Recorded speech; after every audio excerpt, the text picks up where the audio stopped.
Hilchos Shmittah v'Yovel Perek Shlishi, the laws of the sabbatical year and the Jubilee year, chapter 3. We learned a little bit about working the land on Shmittah. Now we're going to learn today a very short chapter that's called Tosfos Shvius, the addition to Shmittah. Same way before Shabbos, you're supposed to accept Shabbos a little bit early. So before Shmittah, you're supposed to stop working the land a little bit early. During the 6th year, stop working some of the land. Nevertheless, as the Rambam is going to tell us, that addition only applied in temple times. It doesn't apply nowadays when we keep the whole Shmittah rabbinically. We don't have to add anything to it. When we had biblical Shmittah, we added rabbinically to it a little bit. It's not even rabbinic, it may even be biblical. When Shmittah is only rabbinic, we don't add anything at all. So the Rambam says, Halacha Aleph, Avodas ha'aretz b'shana shishis, shloishim yom samuch lashvius.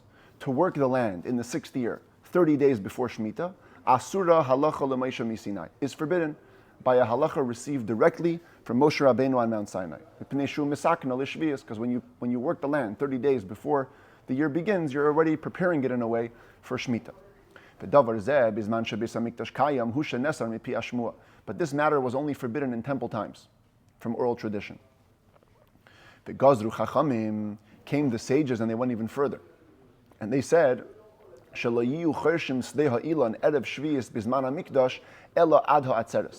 in temple times, an orchard, a tree field, you should stop plowing not only 30 days before, Shavuos time.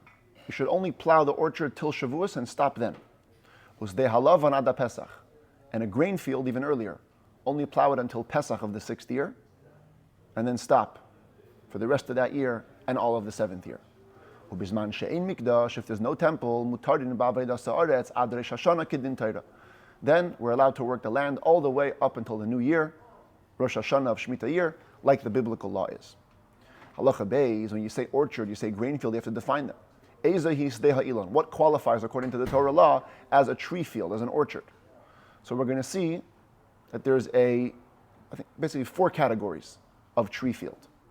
The basic one goes like this. If you have 3 trees in an area where you can plant a sa'ah, that's 50 by 50 cubits. So we're taking this little patch of land, 50 by 50 cubits, and we have 3 trees, 3 fruit trees, or 3 trees at all in this area. Echad ilan srak, ve'echad ilan maichel, whether it's a non-fruit bearing tree or it's a fruit bearing tree, va'afilu hein shel shleisha anashim, even if it belongs to 3 separate people. If you only have 3 trees, you treat them all as fig trees, and you ask yourself the following question. If each tree can produce an amount of figs that'll make a cake that weighs 60 maneh, we'll call it 60 pounds, because a maneh is pretty much equivalent to a pound, then these trees are significant enough, and we can plow the entire area of 50 by 50 on their account. Provided that there's no density in the trees. A pair of cattle can go through with the plow between the 2 trees, no problem. Otherwise, if they're too tight, then it's considered like 1 unit. But that's the basic thing. 3 trees, if they can make 60 pounds of figs. But if there was less than 3 trees per area of the Beis Sa'ah, or there were 3 trees, but they can't meet the standard, one of them can produce the 60 pounds or more, but the other 2 cannot. Or you have 2 trees can make 100 pounds, but the one cannot. You cannot plow the entire area on their account, only the immediate surroundings of the tree, what's required for them. The way it's measured is a radius around the tree of the area where a harvester or a fruit picker would stand, plus the space his basket takes up. So a very small amount just around the tree that can be plowed. This is all if there's 3 trees or less. But if there were between 3 and 9 trees, and the trees were able to produce the 60-pound requirement, now you can plow the entire area even if an individual tree cannot meet the standard. So long as together, proportionally, they'll meet the standard, on average, then you can plow the entire area. That's what differentiates 3 from 3 to 9. At 3, each individual tree has to produce the amount. From 3 to 9, on average, they have to produce that amount per tree. But once you hit 10, if you have 10 trees or more in the area, 50 by 50, whether they produce or they don't produce, they could even be completely non-producing trees. We can plow the entire area. On their account, they're considered to be a tree field. If you have 10 young saplings spread out in a beisa'ah, there's a special halacha transmitted to Moshe Rabbeinu that 10 young saplings can be plowed even past the sage's prohibition, all the way till Rosh Hashanah, because they're young and they need the extra care. Halacha vav, what if the trees were formed not like this, spread out, but they're formed in a line, one line of trees? Or mukafes atara, according to one interpretation, which we're going to follow here, means they're aligned in a semicircle. This does not qualify as a field. Every individual tree must be plowed on its own accord with their little radius around it. For the special law of the 10 saplings, you don't have to have just young saplings of fruit trees. You could even have 5 gourd or squash plants can join up to count 5 and 5 equal 10, which will allow you to plow it all the way until Rosh Hashanah. What qualifies as a young sapling? It's a small tree, as long as it's called a young sapling. The commentaries say between 3 and 7 years, trees can remain small. So depending on the type of tree, as long as it's small and it's called small plant, it's considered a small plant. Halacha ches.